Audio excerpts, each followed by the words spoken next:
Okay, all right. I got on a little bit early here, trying to make sure that the stream is actually working, and it looks like we are live. So we have 8 seconds to start, but looks like everything is working well. Let's get this screen organized correctly.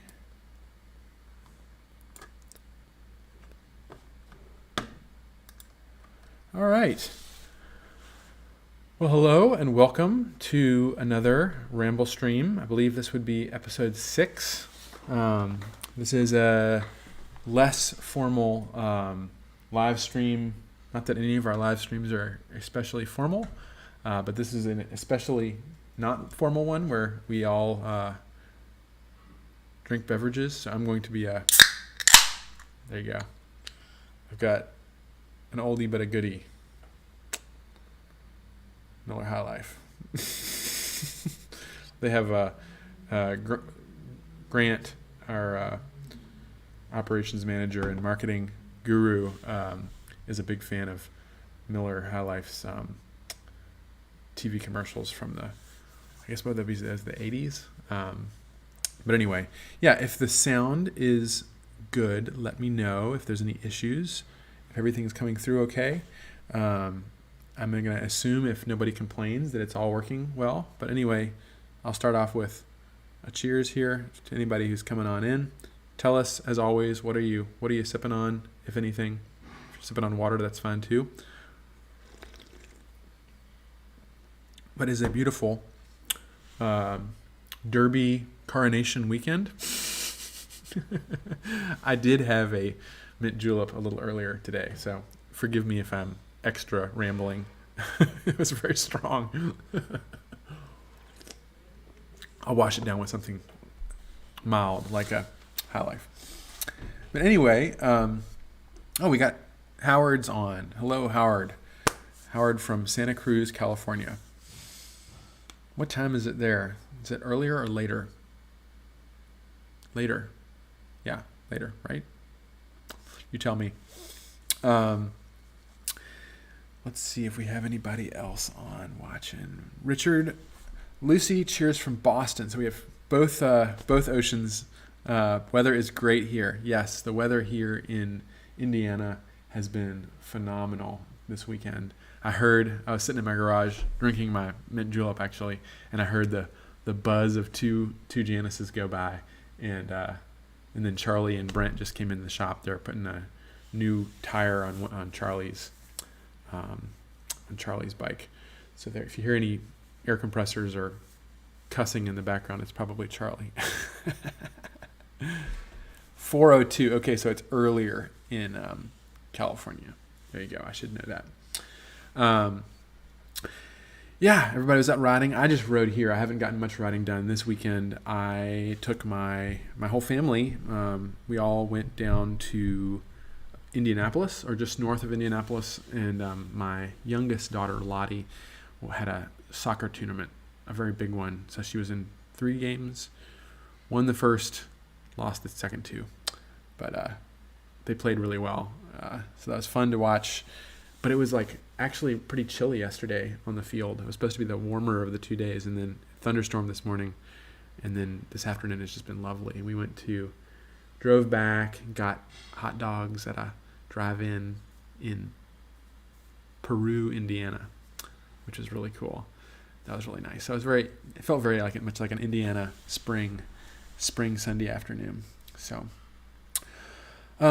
this evening, what have we got going on? I'm going to be working on, here, I'll show it to you. We're going to be working on, tell me if you know what this is. And what model it goes to, if you can guess, or if you know.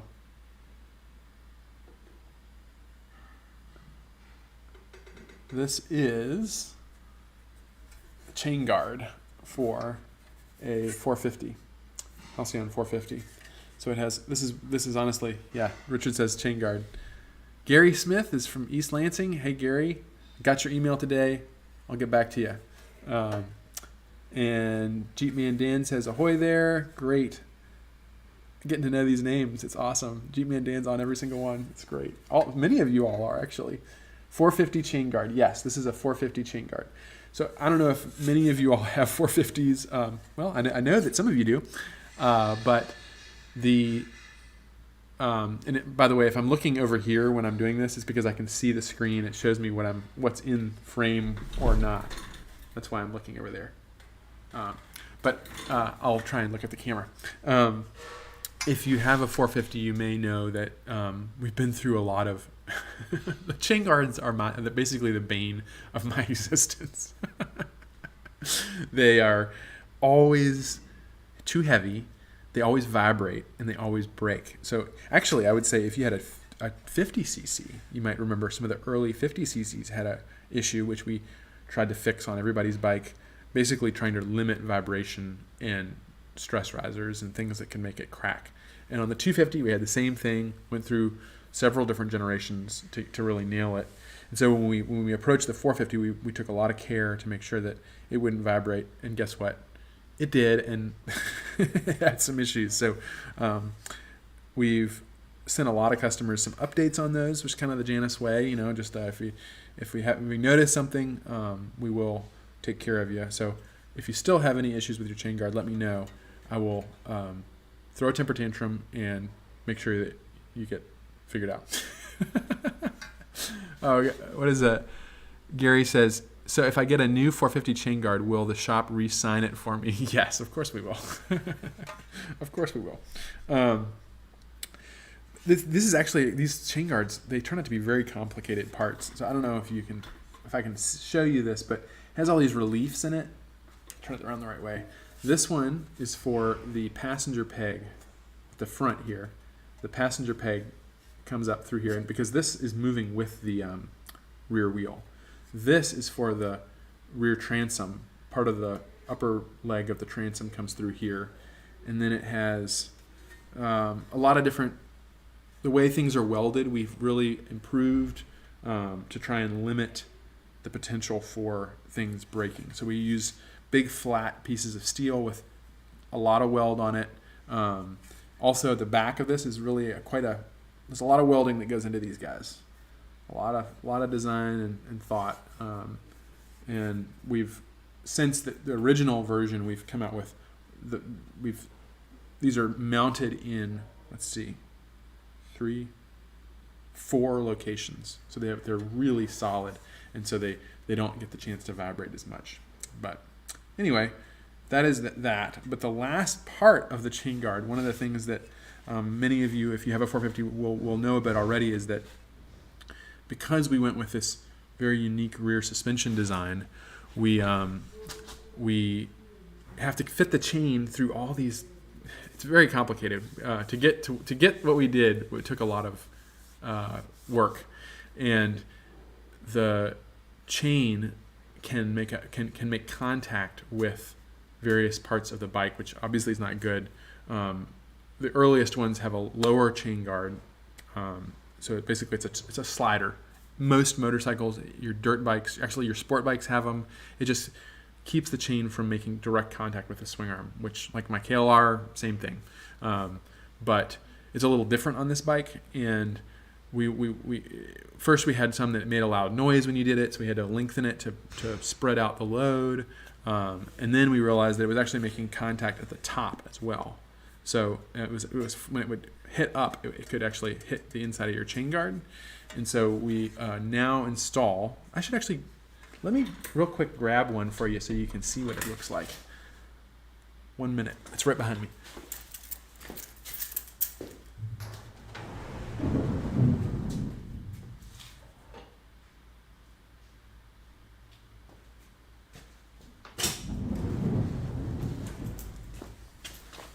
That's the benefit of having my desk right next to the assembly floor. So this is right here. This is, let me get some light on it, the upper chain slider block, which has been, we've put a lot of time into figuring out just how to make this work properly. And one of the parts of that is we were basically to ensure that they were fitting properly. We were hand fitting them, making sure that they lined up properly, drilling the holes and fitting them. We didn't laser cut those holes into the design. And now, after building, I don't know how many bikes Ryan has built at this point with that design, it's settled into it hasn't changed in, I don't know, at least 30 or 40 bikes. So we know that if we laser cut the holes, they're going to be in the right place. There's probably better ways to do that, but that's how it's worked out, is just kind of trial and error, making sure that we hand fit it first, and then once we determine that it's consistent, it's staying the same, we've kind of nailed it on, and also I've taken a while to get to the actual doing this part. Ryan's been asking for me to design this for a while. So that's the benefit of these ramble streams, is that I can get to some of this design work, which I otherwise don't have time for. But anyway, this piece is installed up in the top of the, it's going to be really hard to see this, but up in the top of the chain guard there. And if you look at it here, basically what it looks like, it's very similar to what you see on a lot of bikes. Let me hold up a piece of paper behind it.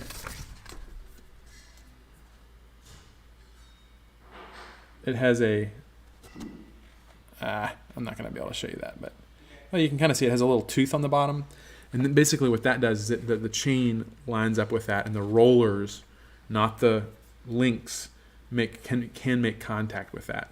And they're round, and so it takes forever and ever for them to wear on it. The nice thing about these is that they are replaceable too. So if you were to wear through it eventually, just like on your dirt bike or your sport bike, honestly, then you can replace them. But with the 30-something thousand miles I have on my KLR, it hasn't worn through. So it's a Delrin. It's actually kind of a pretty slick kind of acrylic plastic, so it should work pretty well. Let's see, real quick here, we'll grab some comments. Richard says, will it stop the chain slap noise? Yes, that's the whole point of this. Well, part of it. I mean, one is that we don't want it to hit the chain guard and cause rust or anything like that. But yes, it also eliminates the noise. Gary says, what about rubber grommets to isolate vibration on the chain guard itself? You can do that. I'm not an expert in vibration or in fatigue failure, but there's kind of two ways to limit vibration. One is you isolate it so that it doesn't vibrate, like a handlebars. Sometimes you see like they'll have like they're rubber mounted, and that can work. It all has to do with the frequency at which the thing is being, whatever's causing it to vibrate. The other idea is that you rigidly mount it, and that limits the frequency. There's just like different ways of doing it. And in this case, what we've chosen to do is mount it pretty rigidly, as opposed to letting it just vibrate, which we feel like could result in worse damage to the chain guard. We've tried doing some isolation, and it seemed to just like make the chain guard vibrate a whole lot more. So that's one of the reasons we didn't do that. But we do isolate these guys. So this actually, you're probably not going to be able to see it. You can kind of see it there. You see that upper bit there? That's actually isolating rubber. So that's going to be when it's bolted on, that goes between the mounting of the chain guard and it goes between the chain guard and the isolator. So the chain guard, the slider block is actually tapped.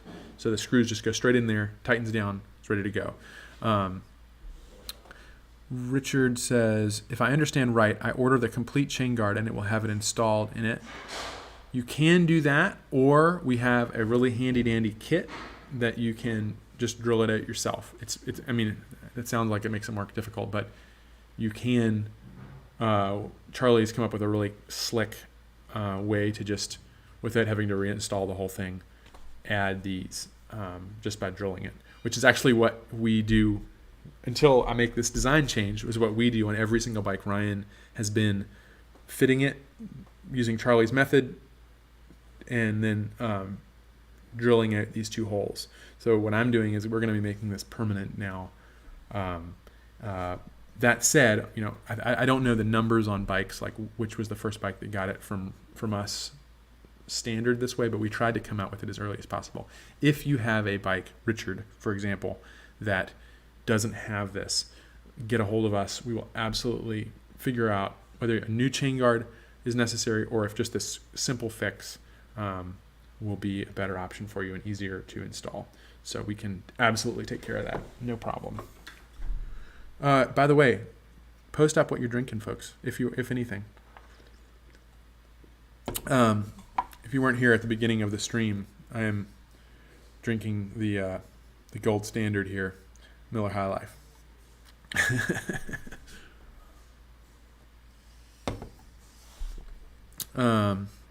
Okay, so let's get started. So what you have on your screen here is, oh wait, no, we're not, no, I almost forgot.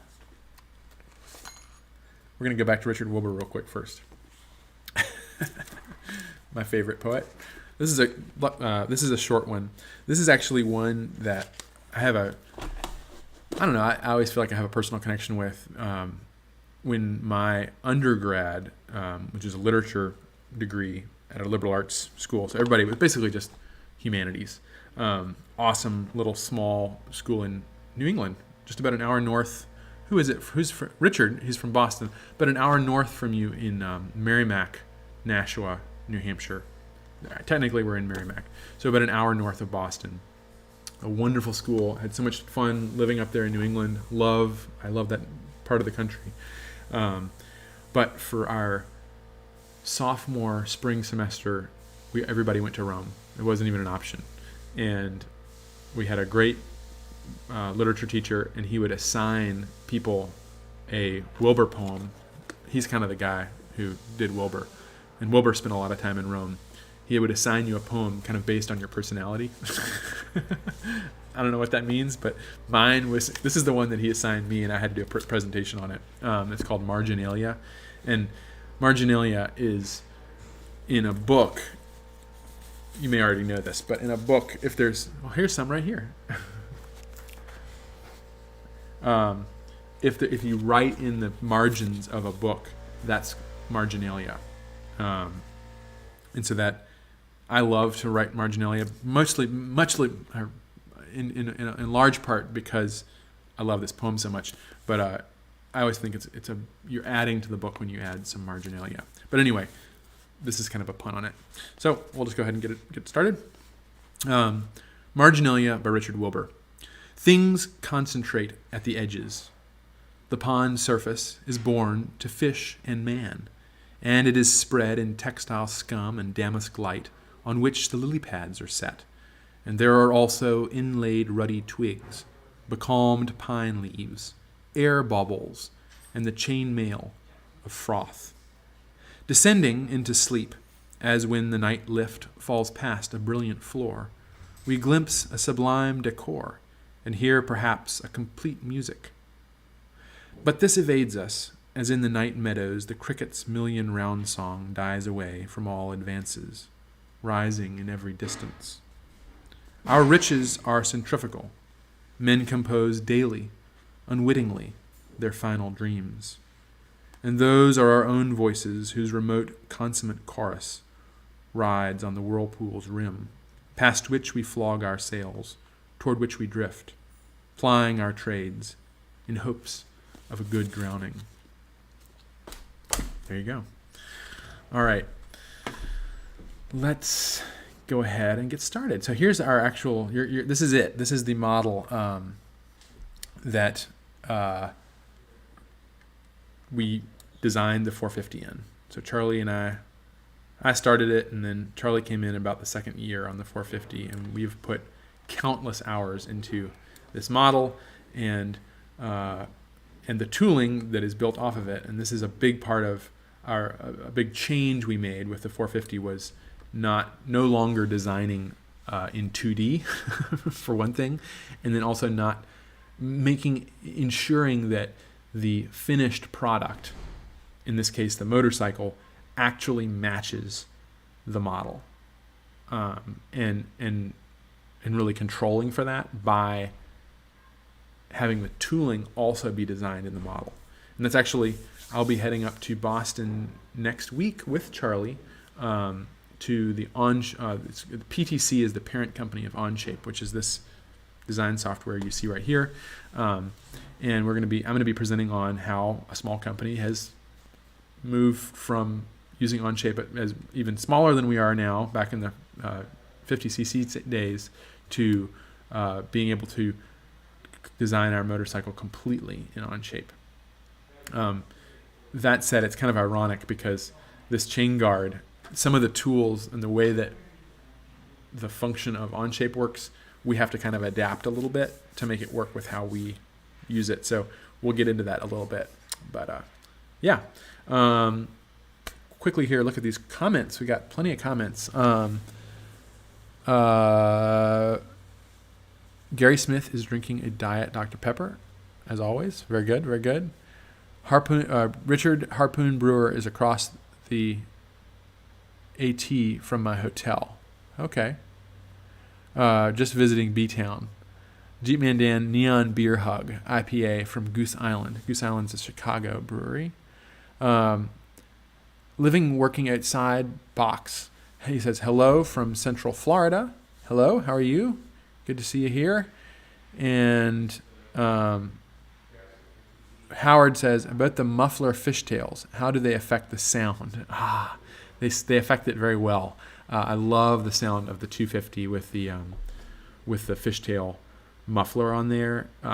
It really gives it, how would I say?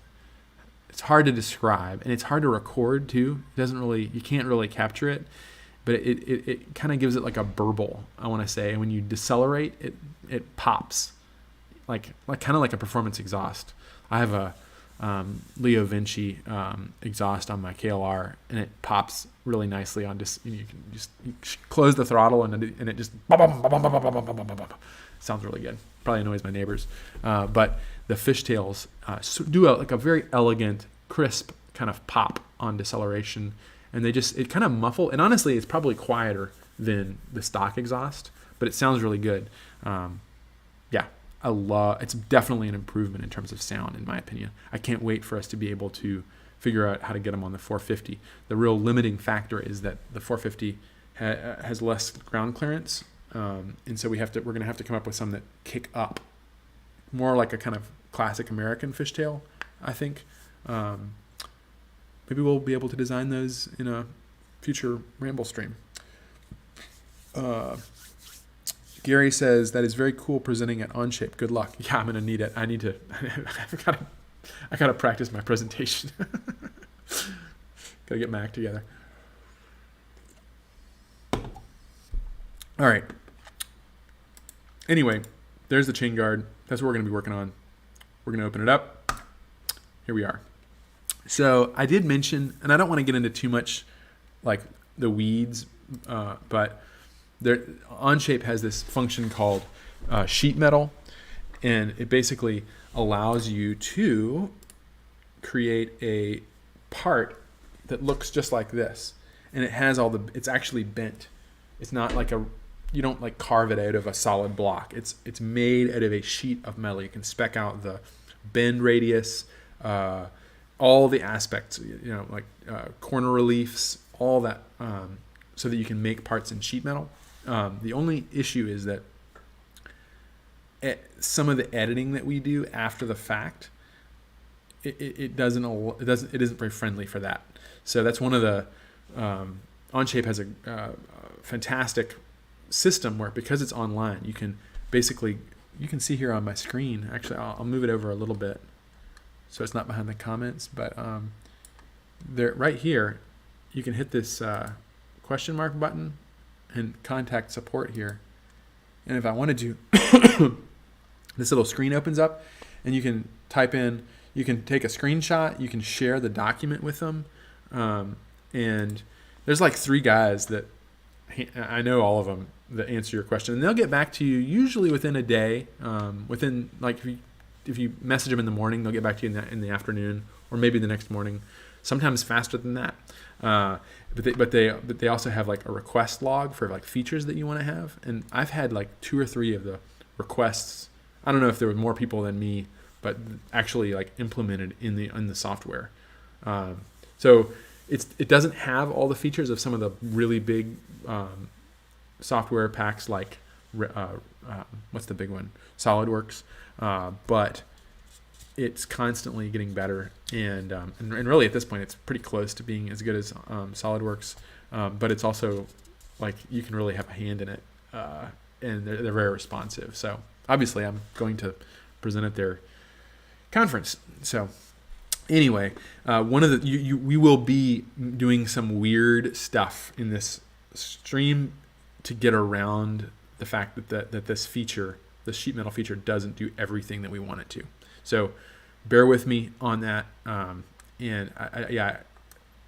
it's almost too complicated to explain all the reasons why, but we're going to make it work like we do.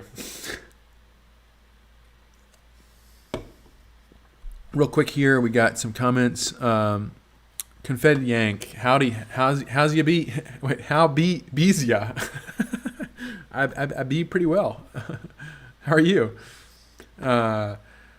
Living, working outside. I was wondering, to help possibly add more storage, could the highway bars and bar bags be added to the Griffin?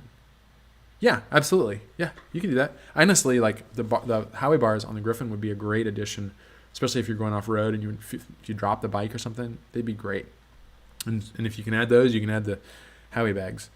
Considering the Griffin 250 as an explorer / supply runner, off-road on-road bike. Yeah, the Griffin would be a fantastic option there. They are great little bikes, and the highway bars, honestly, I'm surprised more people don't run them on the Griffin, because they,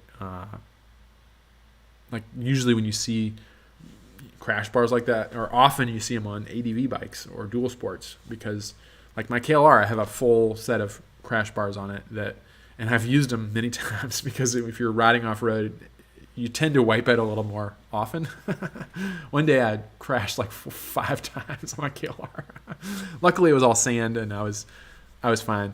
But the crash bars just like really help the bike not get marred up, especially if you have like bark busters or hand guards like the Griffin comes with. Helps you not break a lever or something like that. So it's a great option. There we go. Okay, so let's go ahead and dig in here. Let's see what we can get done before 8 o'clock. Honestly, I'm still working through the details of this. Like, I don't know if getting through a whole design is something that y'all want to do, or if it's something that I want to do, or if it works for everybody. I could just spend the whole time answering questions, chit-chatting, etc. But I think it's kind of nice to have something going on in the background that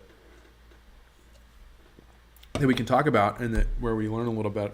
I learned so much. I mean, we did one on the break-off screws for the carburetor, tamper-proofing the carb, and it was just awesome to have the interplay back and forth. There were several machinists on there, and I felt like I learned quite a bit, and I think shared some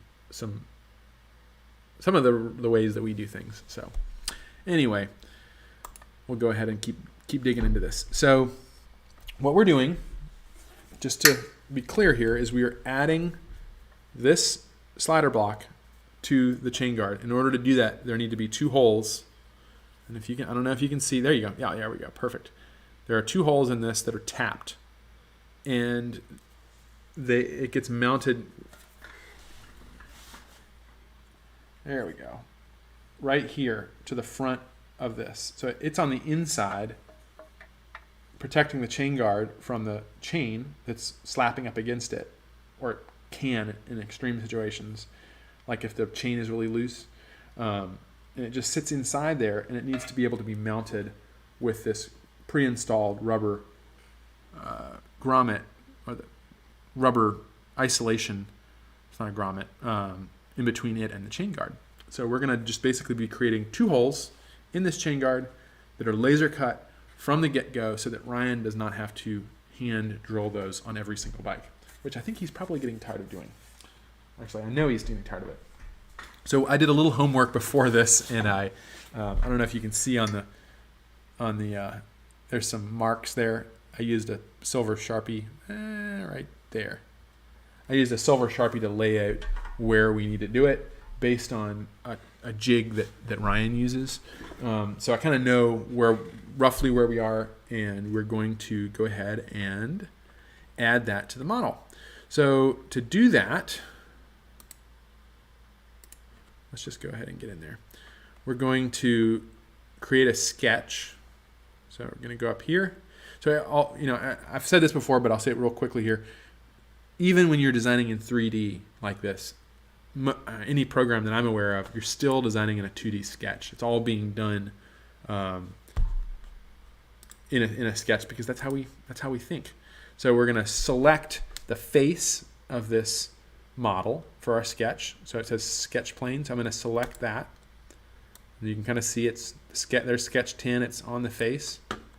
And then I'm just going to make some, first of all, we'll use this upper line here. So we'll look at it normal, and I'm going to use this upper line. That's what we're going to measure down from to create the holes. And then I'll actually grab the leading edge just in case we need that. And then I'm going to make 2 holes. And it doesn't really matter where they are because I'll make them horizontal to each other, but or how big they are, because we're going to define them later, or next. So there they are. We're going to get rid of this flat pattern. So we got the 2 holes. They're there. Now we need to define how big they are and where they are exactly. So we're going to measure. I'm going to use my dial calipers here, handy dandy dial calipers. And I'm going to measure down from the top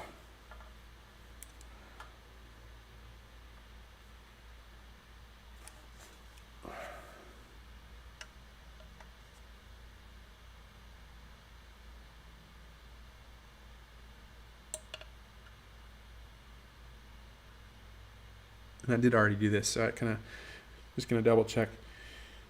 Same measurement. 0.735. That's what I got before, so we're good. So now we're going to define the height from the top down.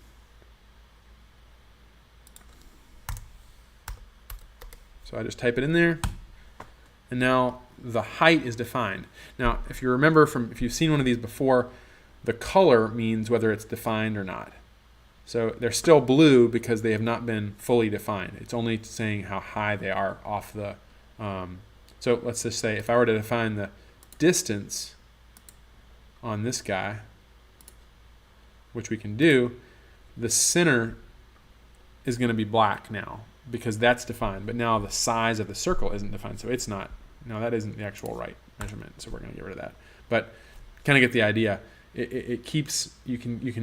You want to use the minimum number of dimensions to define the part. And actually, if you over define it, it'll send a red flag to you because you do not want to have 2 dimensions defining one position in the same coordinate, if that makes sense. You just want to use the minimum number. Okay, real quick here, we got a couple of comments.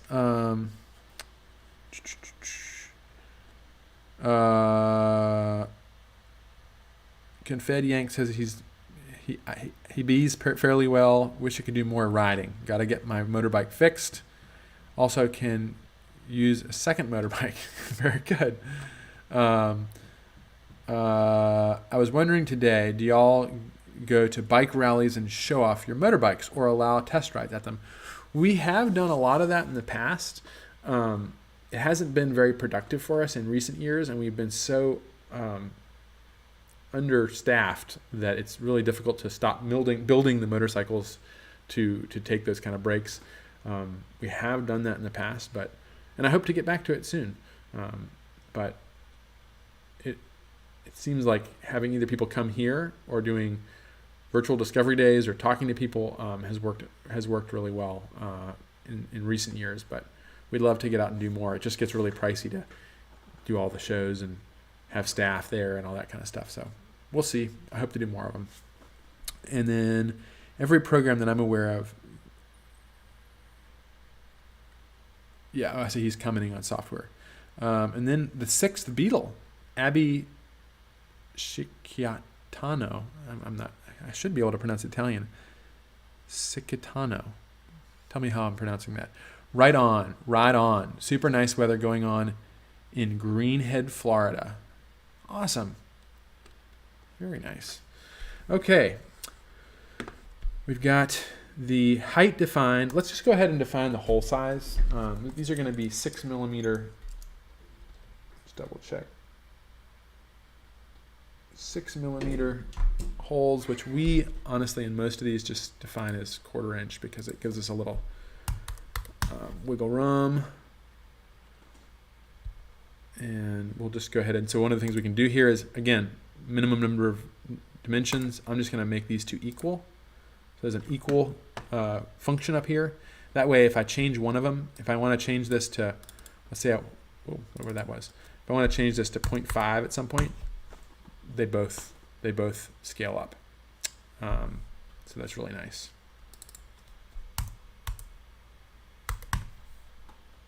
All right. So now we just need to get that distance over. And I have a little trick here we're going to do to figure that out.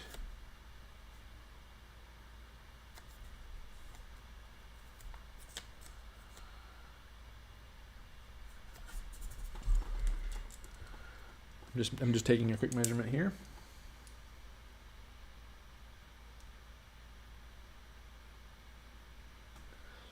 All right, 1.55.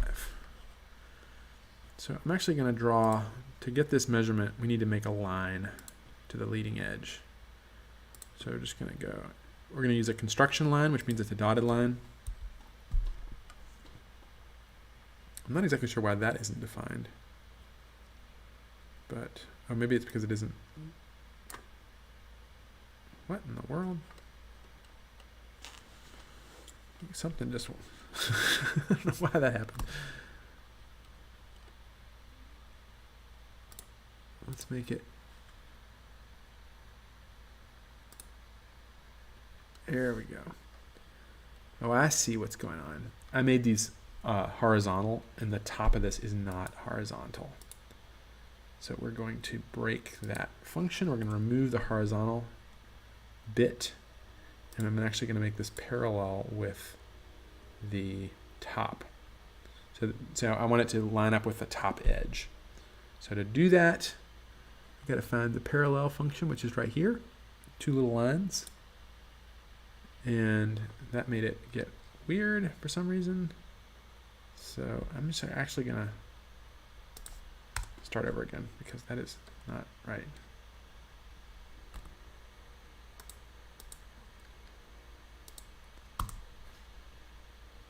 Come on. There we go.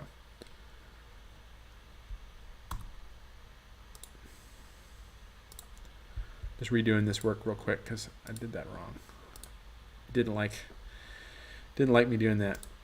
Let's see if this still held that point. Yep, that's still good.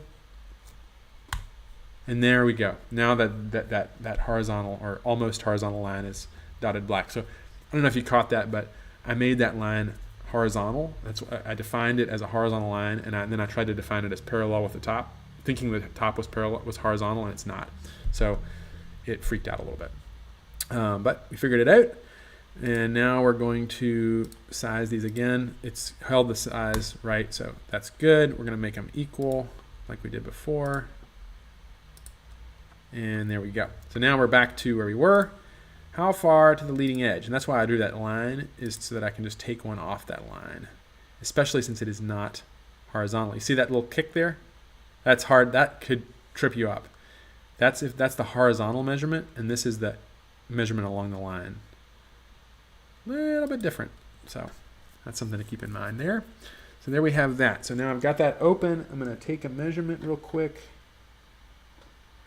And that measurement comes at to, what did I say, 1.55. That's what I said. Yep. All right.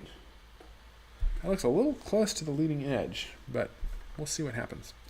All right, and the second one, it's going to be a little more accurate for me to actually take the second measurement off the slider block rather than my little lines. And what I always do is line up with one edge of the hole rather than trying to find center. As long as it's the same edge. There are probably tools that do this better, but this hasn't let me down. And we'll oversize the holes just ever so slightly to allow for a little wiggle room. All right, we are at 2.2 inches, which is probably what it was designed at. It's good when it kind of comes out to a round number. So that's the distance between the two holes. And now everything is black, meaning that it's all defined. And we can go ahead and see what this looks like when we throw it through to the model, if I can remember how to do that with our weird workaround. So we're going to put the green check on this sketch, which means that it is ready. And now we're going to hit the extrude function. We're going to select remove rather than add. We're not adding any material, we're actually cutting a hole. And then we're going to select the area inside these two circles. And that's going to drill out that hole. We're going to make sure that it's short of going through. Like if I made it any longer, it would make holes all the way through the other side. I don't know if you can see that on the back. We don't need to do that. So we're just gonna have it go through. There's other ways of doing that. I could do this, which means up to face, but we're just gonna set it at, we'll just do it at 0.5 inches, and that'll make sure that it doesn't go all the way through. And there we have our holes in there. Now, there's more going on here. There's a relief at the front. If you see this chain guard, there's a relief here at the front that clears the part of the frame. That's not shown in here, and that's getting back to that issue with the sheet metal function in Onshape that is not quite cut out for the kind of work that we're doing. So we have a kind of workaround for that. And that is what we're going to do now. Real quick, looking at some comments. E. Fritz just crossed 200 miles on 450 number 114 today. Love the bike. That is fantastic. Thanks for checking in. I hope you put many, many more miles on that number 114. It's the right season. Gary says that is why they invented undo. Yeah, you got it. Undo is very helpful. Actually, Onshape, a cool feature, versions in history. This over here is everything that anyone's ever done to this file. It's impossible to delete what you've done. Even if you get rid of it, it's still, there's a record of it. So just today, here's the record of what I've done. And I could at any point go back to any stage. These are all the revisions. You can see we put a lot of design work into the chain guard. We're now on Rev P. So, yeah. We haven't hit one yet where we've gotten to the Z, but we'll see what happens when we get to the end of the alphabet. I hope we don't have to. Yeah, undo, that's part of this, having it online is, or browser based, is that I can be working on the same part as Charlie, but it won't overwrite what one of us is working on, and there's a history of it. It's very handy. So anyway, we're going to go to the flat pattern now, which is literally what this looks like if it's no longer a bent, formed piece of steel. This is what it looks like when it's a flat pattern. And this is what comes out of the sheet metal, and then this is what it looks like when we do all our extra work to it. Seth, hey Seth, good to see you. He says, I'm assuming the block matches the radius of the bend in the sheet metal. If it didn't fit snug, it would throw off your measurement. Yes, actually, it is well clear of the radius. So we didn't even want there to be any potential for it to vibrate or to click against the chain guard. So it's only held on by these bolts, which are isolated from the chain guard by this piece of rubber that is I've shown you before, but it is glued onto the side. And the glue is just there to hold it because it's obviously going to be held in compression with the hardware. But it's just held up for assembly's sake. It's easier. But anyway, yeah, there is no contact other than on that side. Good point. Living, working outside. Thanks for the information. I'll chat with Mitch in the coming weeks about pricing the Howie bars and bags. Awesome, yeah. Tell him I sent you and I'll take the commission. All right. So what we need to do now is add these holes to the final laser cut file, which I think we just did actually. I'm not sure there's a whole lot more we need to do in terms of the design work. I am going to create a version here, which is not a revision. It's just a quick version to make sure that it's ready to go. We're going to update it. Let's see if this comes through. If these holes come through. Come on, holes. There we go. Let's see. Where are they?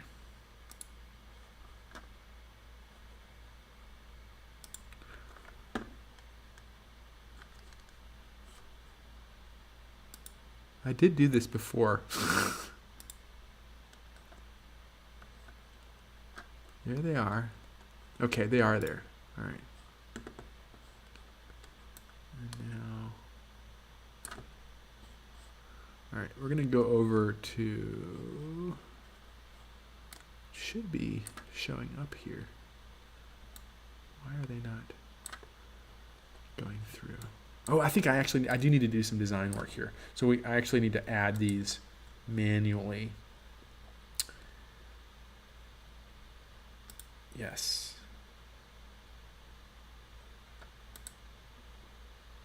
We're going to edit it. We're going to try editing this in context if we can.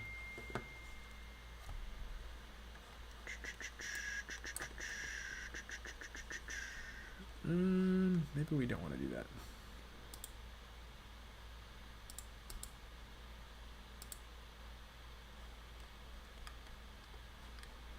Maybe we don't want to do that.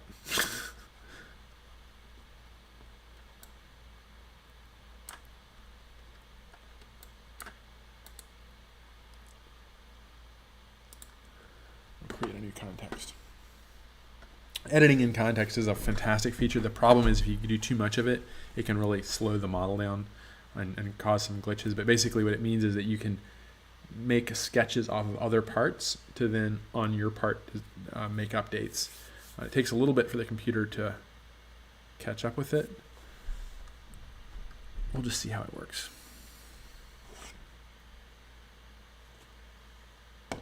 We've got 15 minutes left. Let's see if I can finish this.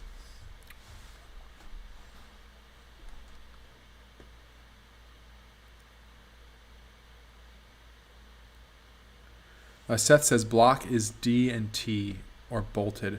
It is bolted. So it's, it is actually drilled and tapped.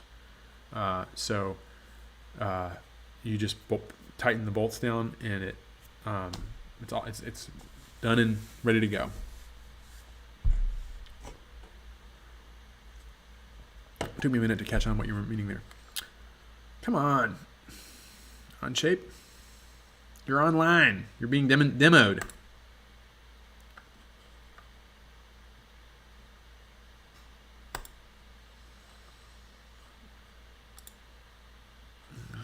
We're getting there.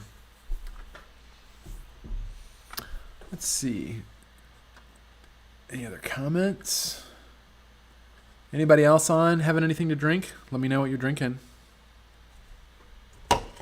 Anybody else drinking the champagne? Champagne of beers?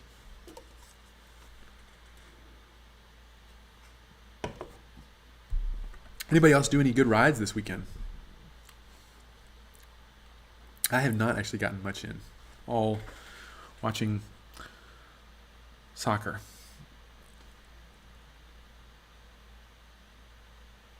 Gary Smith went to hell today. That's I have been to hell too. Hell, Michigan, that is. What do you mean, Seth? What do you mean they give up the Jefferson yet? I'm not sure what you mean. Hell, Michigan. I think there's a Iron Butt rally from heaven to hell. I think that's one of the themes. They also do Earth to Moon, Earth, Texas to Moon, Pennsylvania, I think. It's a good one. I don't know what this thing is now. It's taking way too long. Let's do a refresh and see what happens.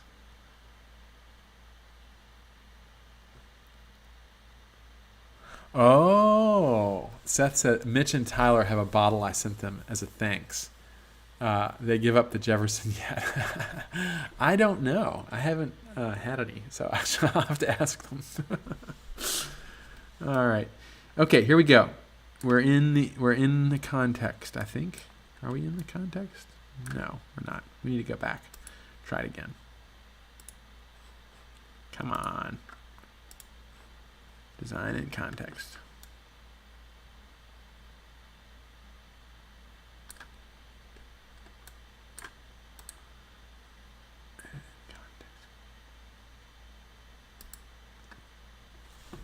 Okay, there we go. So you see where we are now is we can actually make edits off of the other part that's in the assembly. I'm probably not doing a great job explaining this, but we're going to make, just for the sake of clarity, we're going to make a new sketch to do this. So we're going to create a sketch on this face, and then we're going to use the use command, utilize the use command right here, using those off the other part. There it pops through. Now we're going to, like we did before, we're going to boink, boink. And I added, so we're actually going to remove. And there we have the holes. Now we're going to go to the assembly. And there you have it. Those holes at the top are actually a residual. And maybe I should go ahead and get rid of those. We originally mounted this slider block from the top, and we decided that the side was actually a better solution. So I'm actually going to go back real quick here, and I'm going to get, if it doesn't take me too long, get rid of those two holes, if I can, without too much trouble. Oh yeah, delete. There we go. Let's go back to the flat pattern. All right, we're here now. I think we are good to go. Yes, indeed we are. All right. So now, this is, I will try and explain this once more in a simple way, but there's the sheet metal feature in Onshape. It allows us to design something that's folded like this. It's a piece. It's not a solid block that we've shaped and carved to make it thin. It actually knows that we're using, in this case, 18 gauge steel with a specific bend radius, and it's forming that steel that way. And you can see here it has bend reliefs. It knows it's working in sheet metal, and that's really helpful because then you can hit this flat pattern model over here, and it knows that these are bends. And when you make a print from it, it knows that they're bends. There are some limitations though when you start doing all these edits to it like we're doing, and we're still working with them on a fix for that that will allow us to do this kind of thing and maintain the sheet metal functionality. For the time being though, we use what we call flat patterns, and that's what we send to the laser cutter rather than the product of the sheet metal function. We can't fully use the sheet metal function when it comes to sending it to our laser cutter with all the updates. I hope that is a reasonable explanation of that. It is one of the last kind of hurdles we have to get over with Onshape, that we've gotten through a lot of the requests we've made have been answered very, very helpful or successfully. But that is kind of the last one that we do have to do some workarounds for. Real quick, Gary says, you probably answered this in a past Ramblestream, but why is the Isle of Man flag in the background? Maybe I should actually, I don't know if you can do this, but no, you can't. You wouldn't be able to hear the sound. But what you should do is, Gary, you probably know about the Isle of Man, right? I have the Isle of Man flag on the wall because it's one of my bucket list things that I would like to visit is the Isle of Man. I would love to go to the classic TT. So there's, on the Isle of Man, there's a series of motorcycle races. They've been going on for well over 100 years. 1902, I think. I don't know the exact history, but they've been going on for a long time. When Isle of Man never had a speed limit, and so when they instituted speed limits early on on the mainland in England, they no longer allowed road racing. But because the Isle of Man did not have that, and they have their own kind of form of government, it's very early parliament. It's kind of a really neat island with a lot of really wonderful history, including one of the smallest cars ever manufactured, the Peel 50, which has been in a wonderful episode of Top Gear. If you're a fan of Top Gear, the old Top Gear, Jeremy Clarkson drove his Peel 50 into his office on the elevator at the BBC. Anyway, Isle of Man is just a really, really amazing island, and they have something called the Tourist Trophy, which is probably the most ridiculously I don't know how to even describe it. It's amazing that they even still let people do it. But they're basically racing on a 36-mile circuit around the island, through towns, over mountains. It can be like raining and foggy on one part of the track and sunny and hot and dry on another part. It's absolutely insane. They're going, some proportions, they're going 200 miles an hour. Anyway, the Isle of Man is one of those places I would love to. I want to rent a motorcycle in London and ride it across England, get on the ferry, go to the Isle of Man. It's in between Ireland and England, and watch the Isle of Man TT races. You can be drinking a beer on the side of the track, literally like 3 feet away from behind a fence. This guy goes by you at 150 miles an hour. It's absolutely incredible. And so that's why I have the flag up there. I went to my high school reunion about 2-3 weeks ago, and one of the guys that I went to school with used to live on the Isle of Man. I didn't know that, and he had seen me in a Zoom video with the flag up there, and he's like, "Why did you have the Isle of Man flag?" Because I used to live there. And then I told him about. He goes, "Oh yeah, I know the races. They're fantastic." Before I change the subject, one quick awesome fact about the Isle of Man is there is a Halcyon 50 on the Isle of Man. We had a customer early on export his bike to his home on the Isle of Man, and it's a 50cc, so it's not going 150 miles an hour, but there's a Janus on the Isle of Man. I think there's probably not every manufacturer can say that, so that's kind of cool. Confed Yank says, have you been to Wheels Through Time Museum? I have been to the Wheels Through Time Museum. And actually, two of our, Grant and Jordan, were just down in North Carolina this weekend, nearby. I don't know if they went there. We would love to do a Janus event in the Maggie Valley area. We've been talking about doing a Janus Owners Ramble in the fall along the Blue Ridge Parkway.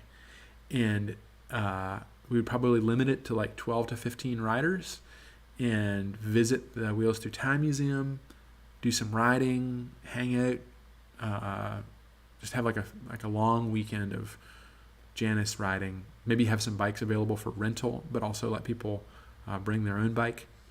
We're kind of doing some tentative planning on that right now. If we want to do it this fall, we got to make it happen really soon. But I'd love to hear if y'all would be interested in something like that. And the Wheels Through Time Museum is a fantastic museum. If y'all are not familiar with it, look it up. It was founded by this guy named Dale Walksler, who actually from Illinois, and it features primarily American V-twins, and it has just an incredible collection. They'll start bikes up for you. They started up a bike for us when we were there at Inline 6, and everything has oil pans underneath it because everything's leaking. It's called the Museum That Runs. It's amazing. Seth says, my idiot racing buddies are putting a trip to Le Mans together for 24. Yes, IOM-TT, Isle of Man TT is next. 2025 probably. Oh man, I wish I could go with you. He says he's so in. Yes. Gary says, will tickets be available to buy on Monday? Oh, Gary, I wish. Yeah, they should be. We gotta work through all the logistics. It always takes us so long to do these things. Gary is like the most patient customer. Richard says, thanks, Richard. Very informative Ramblestream. I'll get in touch with you guys next week when I get back to Florida. Thank you very much. Boy, it's already 8 o'clock and I have not finished. This is a pattern. Confed Yank says, I'd rather something one, but I'll rent. I'd rather own one, but I'll rent if that's all I can afford. I'm a member there. Oh, that's awesome. Okay, well, for those of you who want to stick around, I'll try and we'll see how close we can get to exporting this model. Let's see how this goes. So, okay, we just updated the model, and there you have it. So I don't know if I'll use Gary's undo. So here's the this is the paper space or the print.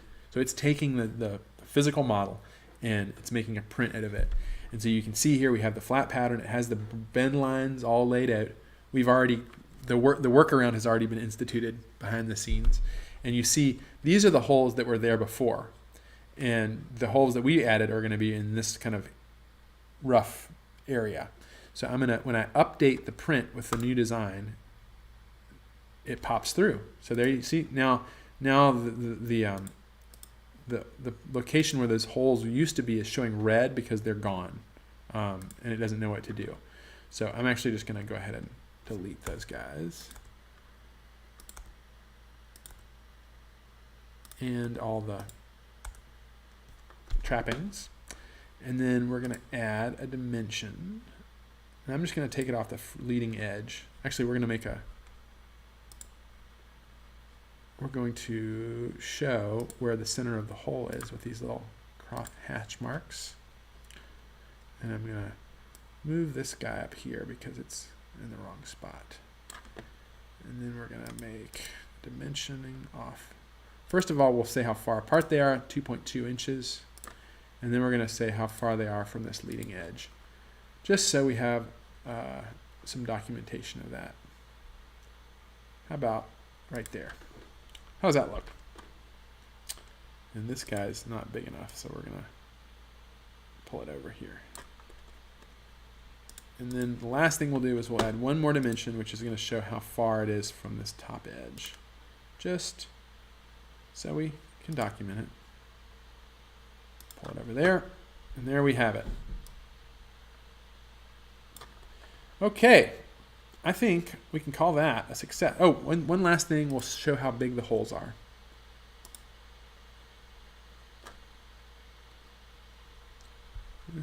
Do it on the other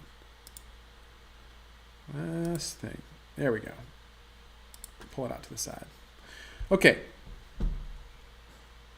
16 gauge. I misspoke. It's not 18 gauge. It's 16 gauge. A little thicker. Steel. And then we have an F at the end of the part number because that's a flat pattern, remember. And we're going to go ahead and release this. Oh, wait, nope. I got to make my revision notes here. I'm just going to say moved